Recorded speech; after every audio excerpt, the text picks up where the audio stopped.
Qing City's underground market thrummed beneath hanging signs and narrow metal walkways at night. Shoppers and dealers threaded the lanes while a hooded figure moved toward a transaction table. The kid asked the boss to sell a kidney and a cornea for set prices. A clipboard listed organ values while a surgeon reviewed prior sales and warned of fatal risk. He said another kidney now would leave the kid with only days to live. The kid lay on a metal table and accepted the danger to save his sister. Under buzzing lamps, the kid lay on a metal table while the boss gripped a cleaver. The boss told him he had guts and pushed the sale forward. The kid insisted he could take it and refused to hold back.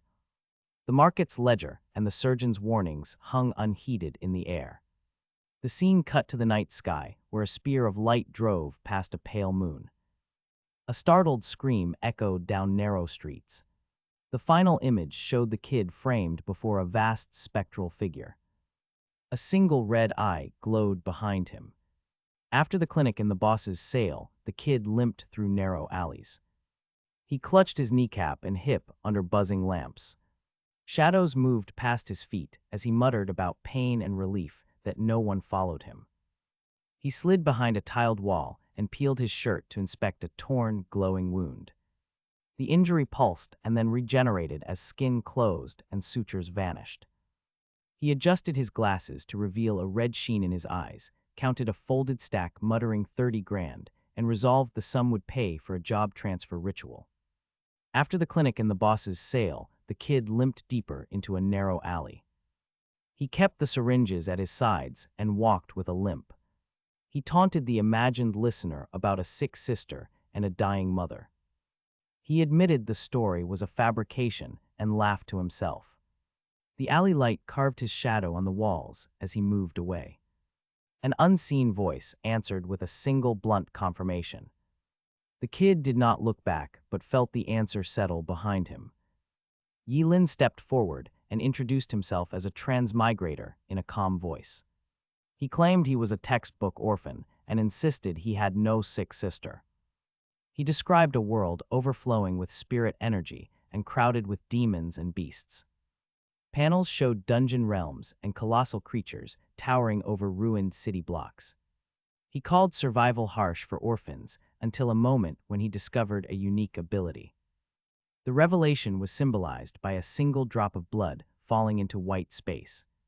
Yi Lin had used his regeneration to heal and then to harvest organs for sale. Panels depicted his wounds closing around a glowing core and blood dripping into coin. He traded tissue to brokers and surgeons and gathered money for a transfer slot. An orphanage tag and a vow to protect loved ones framed his choices. His sacrifice bought the right to sit the class transfer ritual today. He arrived at the ritual among classmates who stared and whispered in shock. Yilin accepted the class transfer loan from Ms. Wang after he said he had no alternative. She took the money and warned he would repay it through future work. Classmates exchanged worried whispers about his looming debt and limited options. Yilin thanked her and clutched the papers. The view then shifted to the transfer ritual site. Rows of students stood before a glowing orb and 3 floating stones. Lightning coursed from the orb to the altar as the ritual master took his place. The elder raised his voice and announced the next candidate. After taking Ms. Wang's loan, Yilin stood among the candidates while classmates whispered about his fate. They named Gao Dayu and fretted over the transfer fee and support-type placements. The elder called the next student forward and instructed him to place his hand on the orb. Yilin complied and said, "Okay, principal." The orb flared and revealed a support-type assignment, labeled A-Rank Poultry Breeder. The crowd murmured at the demotion. The elder raised his voice and urged the students not to dismiss a class itself as worthless. After Yilin's demotion, the selection continued. The elder then called Zhuge Ninu forward. She strode in a red dress while the crowd cheered and shouted her name. The elder offered a brief blessing and she bowed in thanks. When she touched the orb, it flared, pouring a pillar of molten light and swirling flames upward. The chamber watched as the orb's energy formed a blazing spiral above the platform. Spectators stared at the radiant core. Murmurs rippled through the hall. After Zhuge orb had burst into molten light and flame, the hall had roared. Spectators had shouted at the unexpected SSS Fire Mage and compared rank and advantage.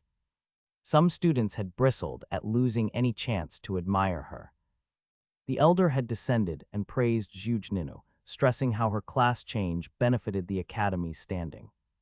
He had promised to discuss a training plan and secure SSS-level coaching. Zhuge had bowed and accepted. The elder had then called the next candidate. Yilin had walked forward amid low murmurs about a class change loan. After the hall's acclaim for Zhuge faded, the elder moved on, and Yilin stepped forward under low murmurs. He resolved not to be a side character and framed this instant as his choice. He weighed a miserable life against defying fate and chose defiance. His eyes flashed red, and lightning began to coil around him. He thrust his hand outward and released a vast blue spectral beast. The beast ripped through the ceiling and lunged toward the city, leaving the crowd stunned and reeling. After the hall fell silent, a column of icy blue energy crashed down around Yilin. Lightning coiled and a spectral beast formed above him, then vanished beyond the roof. The crowd recoiled, faces split between awe and ridicule as whispers spread. A red-haired spectator guessed at Yilin's rank, while others mocked his poverty. The elder moved forward with a ceremonial glow and examined the residue. He proclaimed Yilin Combat Class 555 Level Forbidden Curse Master and told the academy to be proud. Yilin stood frozen, the announcement hanging heavy over the shocked assembly. After the elder declared Yilin a Forbidden Curse Master, the hall shifted into hostile laughter. Students circled him and hurled cruel lines about short lives and wasted loans. They called the new rank a death sentence and compared him to short-lived freaks. A red-haired celebrity stood above the steps and dismissed him with a bored sigh. She labeled the situation tragic and reiterated that poor students should avoid class changing. Yilin was left alone as internal darkness and mocking voices closed around him. After the students mocked him and the hall fell silent, the elder stepped forward. He placed a hand on Yilin's shoulder and spoke with measured pity. The elder praised Yilin, yet framed the new rank as a tragic burden. Yilin thanked the elder and accepted a special training plan with Zhuge. The elder guided him away from the crowd and promised school support. Left alone, Yilin smirked and hid a private joke about his immortality. After the ceremony, the elder had guided Yilin away and spoke with measured pity. Yilin accepted the training plan and hid a private smirk about his immortality. He left the crowd and descended the campus steps at dusk while students filtered past. He felt tired and hoped for sleep. He walked alone toward the gate, backpack slung over one shoulder, and kept his face neutral. A dark silhouette called, "Yilin, classmate." He turned at the voice with a small question on his face, uncertain who had called. Yilin left the ceremony and descended the campus steps at dusk alone with his backpack. A red-haired woman stepped forward and called to him, offering to team up. She argued a curse master who fought more would die sooner. Yilin declined politely and kept his distance as she lingered. He walked across the grounds and felt the exchange was strange. A cluster of classmates then blocked his path by the dorm steps and confronted him loudly. They questioned his SSS rank and whether he had switched to a curse master. Yilin left the ceremony and walked down the campus steps at dusk. He declined the red-haired woman's offer and kept his distance. He crossed the grounds with a quiet unease. A cluster of classmates blocked his path at the dorm steps and surrounded him. They mocked his 10-square-meter shack and questioned his SSS rank. One smug student offered to get him a Jai Corp security job and demanded he call him daddy, while others laughed and pressed the insults. Yilin said he was going home and tried to move past them. Yilin left the ceremony and walked down the campus steps at dusk, feeling uneasy. A cluster of classmates blocked his path and pressed their insults about his shack and rank. One student promised him a J Corp job and demanded he call him Daddy. Yilin said he was going home and tried to pass them. The mockery sharpened, shadows and a spectral presence gathered behind him and encircled him. His eye flashed with a circular symbol, and power radiated outward through his vision. He raised a blue flame above his hand and declared they had forced him to act. Yilin had left the ceremony and walked down the campus steps as dusk fell. Classmates blocked his path and hurled insults until a spectral presence gathered behind him and his eye flashed a circular symbol. He warned them not to speak of his dead family, then raised a blue flame that struck the ground. The blast tore through the pavement and sent several students sprawling. The remaining students scrambled up the stairs and ran. Yilin watched them flee, mocked their cowardice, and then took his backpack and turned away. A scorched circle marred the campus pavement where his power had struck minutes before. A nearby student yelped that his duodenum felt scorched and stumbled away. On a distant roof, Zhuge Ninu showed herself under the moon and sneered down. She dismissed Yilin as unworthy and predicted his efforts would go nowhere. Voices rose from dormitory windows as classmates shouted and fled after the blast. Yilin walked home alone, set his backpack down, and finally let himself breathe. He sat by a lamp and read notes on sacrificial theory. He listed how organs might summon lightning and wondered if thunder could surpass the cursed ritual's power. Yilin lay on a couch and felt the body recovery side effects hit him hard. He closed his eyes beneath a solitary lamp and muttered that he was tired. Night then cut to a high office overlooking the lit city where a young man pleaded for vengeance while an older man smoked and listened. The son urged his father to send someone to kill the rival. The father warned killing an SSS-Rank curse user was very risky and unstable. He suggested using the son's advantage and slid a photograph across the table.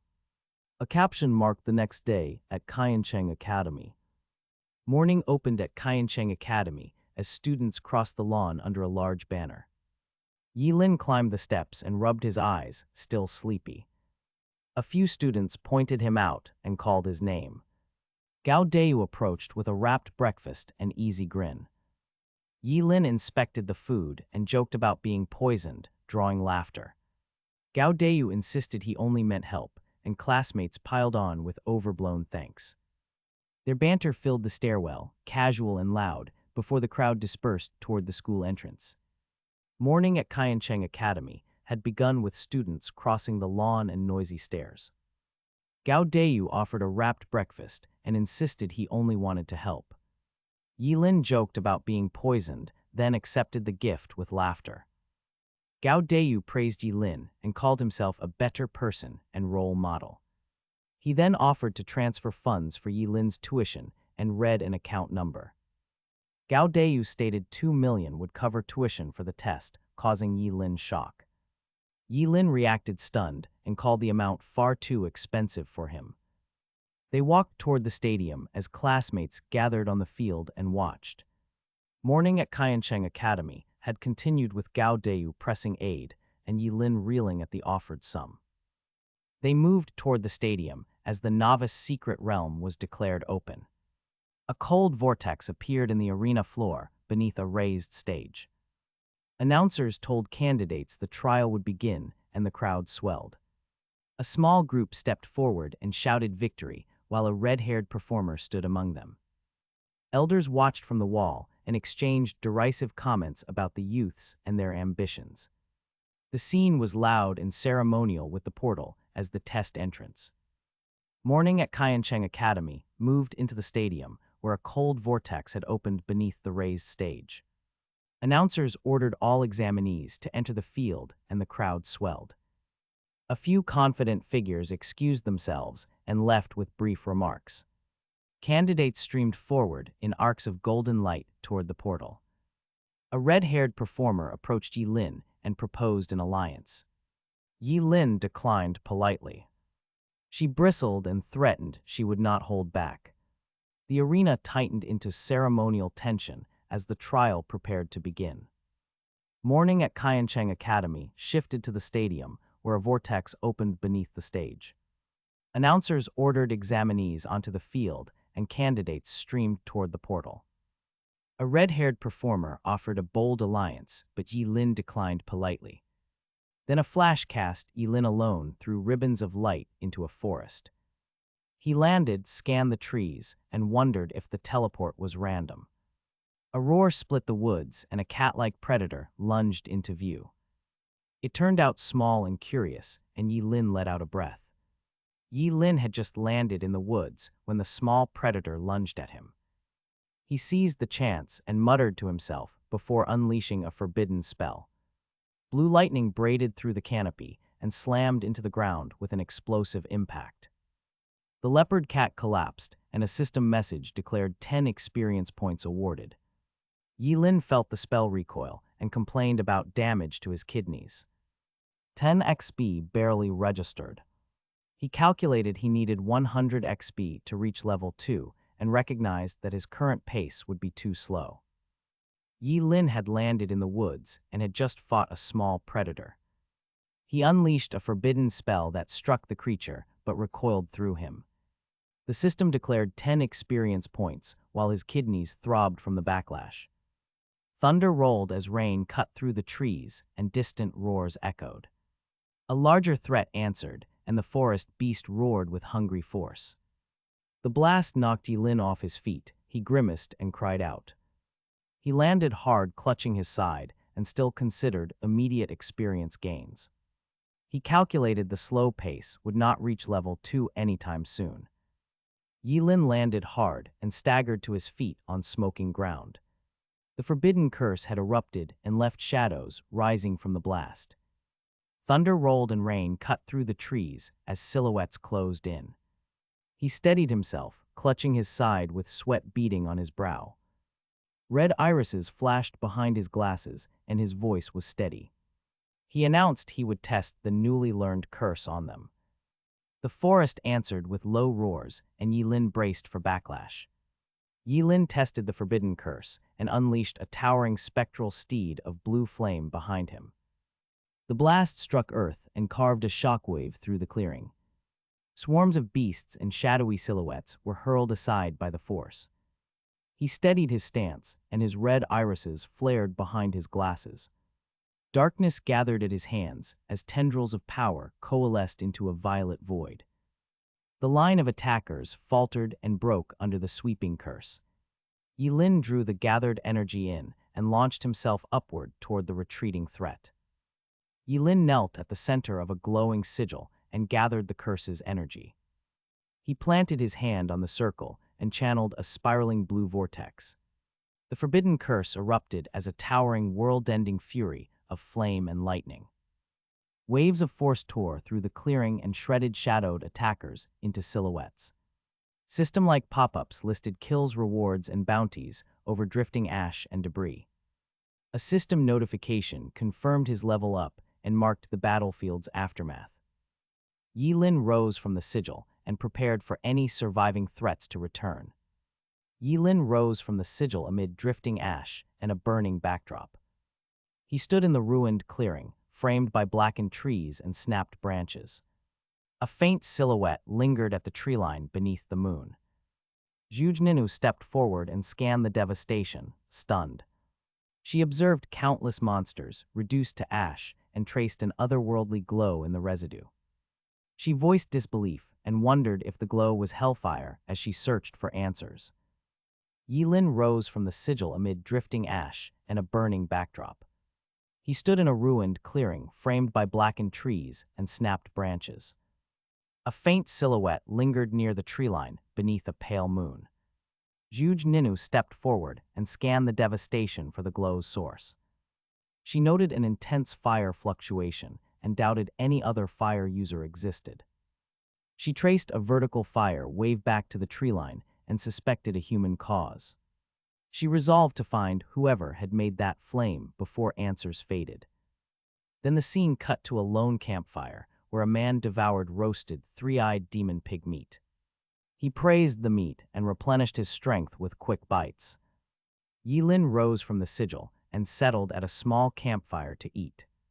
He tore into roasted demon meat and said he was full before planning to move farther to grind.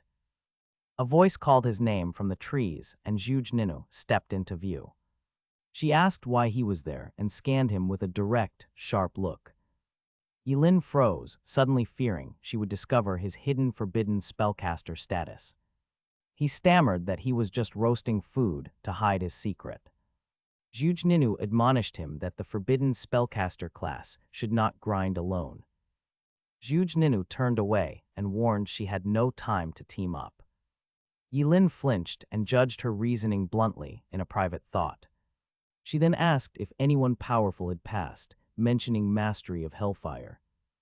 Yilin lied that a handsome man had gone that way to distract her. He kept a casual tone, but feared his forbidden spellcaster status would be exposed. He resolved to avoid using hellfire publicly and to move on quietly. Zhuge Ninu accepted his answer and strode onward, leaving Yilin uneasy at the fire. Zhuge Ninu turned away and blamed Yilin for drawing unwanted attention. She reminded herself she would have been caught by the hellfire wielder otherwise. Her steps slowed as a new sound above cut through the night. She looked up and saw a massive shape leap from the trees. The creature descended with claws and glowing eyes, breaking open the canopy. Zhuge Ninu shouted its rank, a level 8 dragonblood behemoth, in surprise. She readied herself to engage the monster and bought space to react. Zhuge Ninu had turned away and blamed Yilin for drawing attention. She saw a massive shape leap from the trees, and the dragonblood behemoth descended, breaking the canopy. She shouted its rank and braced for combat, buying a moment to react. The creature's impact forced her to skid and quickly reassess her options. She admitted to herself she could not win this overwhelming fight alone. She scanned the area for Yilin and accused him of flaying. Her expression hardened as she prepared defensive measures while the ground still trembled from the beast's arrival. Zhuge Ninu had turned and blamed Yilin for drawing attention. She saw the dragonblood behemoth break through the canopy and braced for impact. She shouted the creature's rank and then unleashed a fireball storm toward the monster. Numerous fireballs struck the behemoth across its flanks and back, forcing it to roar and stagger. The creature recovered quickly. It dove with a brutal charge and struck Zhuge Ninu. The impact slammed her into the ground and knocked her airborne. She landed hard and realized she could not defeat the beast alone. Her glare sought Yilin as she prepared for another defense. Zhuge Ninu had been slammed by the creature and could not win alone. She braced and unleashed a concentrated fireball storm at the threat immediately. Numerous fireballs fused into a sweeping barrage and raced outward with force. The barrage stretched and formed a giant hand of blazing energy toward the target. It surged like a blade and struck the air before any foe. An unseen counterforce met the flames and splintered the assault suddenly. Zhuge Ninu gaped in shock and shouted helplessly as her attack stalled. The field held a hush as she searched for the counter source. Zhuge Ninu had her concentrated barrage shattered and was flung backward by the counterforce. She screamed as her body slammed through the air and burst outward. The dragonblood behemoth then rose from the impact, towering and spewing molten blood onto the ground. Its presence dominated the clearing and left every witness stunned and silent. Zhuge Ninu lay bleeding and gasping on the grass, admitting defeat to the monster's strength. She thought dying here felt humiliating and too small for her pride. A thin crimson flame fell from above, captioned Forbidden Curse Hellfire, and drifting downward. Zhuge Ninu had been flung back as the dragonblood behemoth rose towering over the clearing. A thin crimson flame descended and revealed itself as Forbidden Curse Hellfire.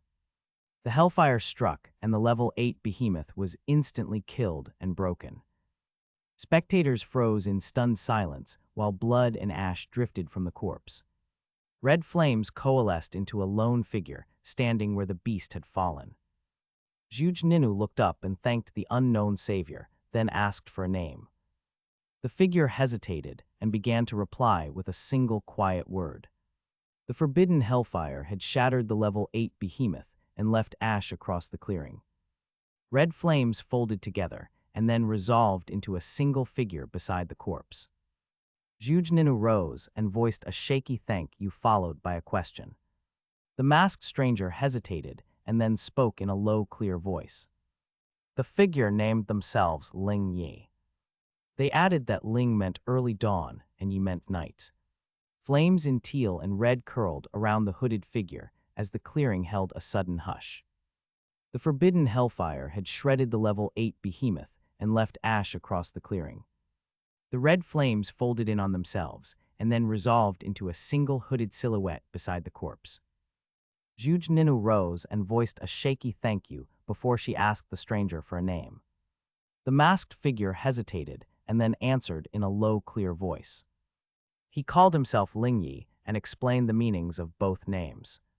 Teal and red flames curled around the hooded figure as the clearing fell into a sudden hush. The hellfire had shredded the level 8 behemoth and left ash across the clearing. Red flames folded inward and then resolved into a single hooded silhouette beside the corpse. Jujninu rose and voiced a trembling thank you. The masked figure hesitated and then answered in a low, clear voice. He called himself Ling Yi and explained the meanings of his names. Teal and red flames curled around his hood as the clearing fell silent.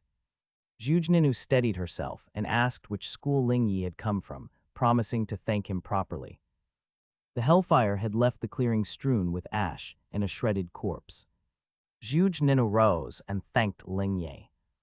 Ling Yi refused her thanks and said she need not thank him. He told her to get up. He warned her there were stronger monsters ahead. He added this place was no place to show strength. He suggested she put her clothes back on properly. Jujninu froze. Then her garments slipped free and fell. She recoiled in shock and crawled forward embarrassed and flustered. Ling Yi had refused Jujninu's thanks and warned her of stronger monsters ahead. Jujninu called after him, vowing to catch up and stand by his side. She froze, her garments slipped free, and she recoiled in mortified confusion. She then tumbled into the ravine amid ash and shredded debris. Ling Yi paused on a branch, exhaled, and judged his diversion sufficient. He muttered that the trick should keep her from chasing him. He then opened a forbidden curse, noting it required 2.5 years. The spell would negate a fatal injury at the cost of lifespan, he thought. He called the skill practically divine and moved on to level urgently. Ling Yi activated the forbidden curse again and recalled its high price as he did so. He accepted the 2.5-year lifespan cost and tested the ability. His eye flared red and he smiled at the power. He manifested a glowing orb and declared he could grind levels without restraint. He laughed that nothing could stop his leveling pace. The moment passed and time moved to day 3, where a full stadium awaited the next public stage of events. School leaders stood around the glowing portal and exchanged sharp, polite remarks about rankings. One man joked about 2 SSR max job changes and secret test records. A tall red-haired guest stepped forward and asked to join their conversation. He displayed a nameplate and revealed himself as Zhuge Guangrong to the group. Officials welcomed him warmly and praised his family ties to the academy. He said he came only to see his son and smiled at them. Others noted his fondness for his daughter and the school's pride in their students. The portal pulsed and the crowd leaned forward. School leaders called for the newcomer to step out. A red-haired woman emerged and walked toward the field with steady poise. Officials and spectators watched her closely while murmuring questions about identity and rank. She addressed the principals politely and glanced up toward a nearby older man. When asked about her progress, she smiled and announced that she was already level 2. The announcement rippled through the assembly and shifted the room's atmosphere into guarded curiosity. The assembly erupted when the announcement confirmed Jujninu's sudden level 2 status. Principals and spectators exchanged astonished whispers and recalled past record holders with disbelief. Zhuge Ninu moved past the crowd with calm poise and dismissed the reward as trivial. She said she had come specifically to find Lingyi and vowed he would not escape. The scene then cut to a bleak wasteland where a lone figure sneezed and paused. He noted the odd warmth and wondered if someone was calling him across distance. The assembly had erupted over Zhuge Ninu's unexpected rise, and the crowd murmured in disbelief. Zhuge Ninu had moved past the spectators and vowed to find Lingyi. The scene shifted to a dark forest where a lone figure sneezed and paused, noting an odd warmth and the sudden absence of even level 10 monsters. He flexed his fingers and sensed a broader range in his power. Testing further, he chanted the forbidden curse instantaneous dance and offered a kidney as sacrifice. The curse multiplied his reflexes and agility tenfold, his movements blurring into impossible speed, and he laughed aloud, exhilarated by the surge. After testing the forbidden curse, he launched into the night, wrapping blue light around his body before diving. The spinning descent unfolded into a sweeping, razor arc that cut the treetops and downed dozens of insected attackers. He landed amid falling debris and corpses, then grinned and declared the spoils. Electricity gathered into jagged blades around his hands, and he moved in impossible blurs. Each strike split wood and flesh, scattering survivors. He assessed the speed, the curse granted, and met the cost without hesitation as the forest hummed from the unleashed force. A forbidden spell struck from the sky, naming itself Ashen Fierce Thunder in red. Blue lightning coalesced into jagged blades and cleaved the air toward the clearing below. It tore a swirling void open that spat dazed figures and overturned earth. Survivors hit the ground coughing, while others crawled out of a blue vortex. A red-haired woman watched from the rim and frowned as silence lingered. Zhuge Ninu asked why Lingyi had not appeared yet and scanned the sky. The aftermath hinted at a cost and raw power while fighters braced. The arena announced 5 minutes left, and candidates moved toward designated areas. The test neared its end and tension tightened among gathered spectators. Zhuge Ninu stood at the rim watching arrivals, frowning as silence lingered. She searched the entrance for Yi Lin and feared he had not appeared. A figure descended into the field, and Zhuge Ninu recognized Yi Lin immediately. Yi Lin explained he left when time expired and asked if there was a problem. Spectators jeered and called him a coward. Zhuge Ninu turned away and ordered him to stay away. The arena announced 5 minutes left, and candidates moved toward their designated areas. Tension tightened among the gathered spectators as silence lingered at the rim. Zhuge Ninu watched arrivals carefully and searched the entrance for Yi Lin. A figure descended into the field, and Zhuge Ninu recognized him immediately. Yi Lin explained he had left when time expired and asked if there was a problem. Spectators jeered and called him a coward, while Zhuge Ninu ordered him to stay away. The principal then approached to address him directly and asked his level.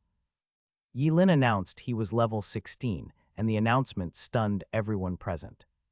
Murmurs quickly spread, noting the previous record had been only level 11 earlier. The arena countdown reached 0, and Yi Lin stepped back onto the field after time expired. Zhuge Ninu confronted him immediately and branded him a coward while ordering him away. Spectators jeered as Yi Lin asked if there was a problem and wondered at Zhuge Ninu's strange hostility. A principal moved forward and demanded his level. Yi Lin greeted the principal and declared himself level 16. The announcement stunned onlookers and sent murmurs through the stands as organizers compared it to the previous level 11 record. The arena countdown ended, and Yi Lin stepped back onto the field as time expired. Zhuge Ninu had called him a coward, and a principal demanded his level. Yi Lin then declared himself level 16. The stands fell into stunned murmurs, and disbelief spread through the crowd. Organizers compared the claim to the prior level 11 record. A later panel showed Yi Lin framed by a vast dark presence, while crackling energy arced around him. Spectators felt the tension rise as the image implied hidden power. The sequence closed with a stark title card. The crowd absorbed Yi Lin's declaration that he had reached level 16, stunned by the claim. Spectators worked the numbers aloud and realized reaching level 16 from 1 required 120,000 experience points. They noted a level 10 monster gave only 100 experience points. Some asked how 1,200 kills could be achieved. An elder stepped forward and lauded Yi Lin as the Academy's pride. Others muttered that Yi Lin must be a forbidden curse master to level so fast. Critics accused him of trading his life for empty fame, while Principal Gao demanded answers.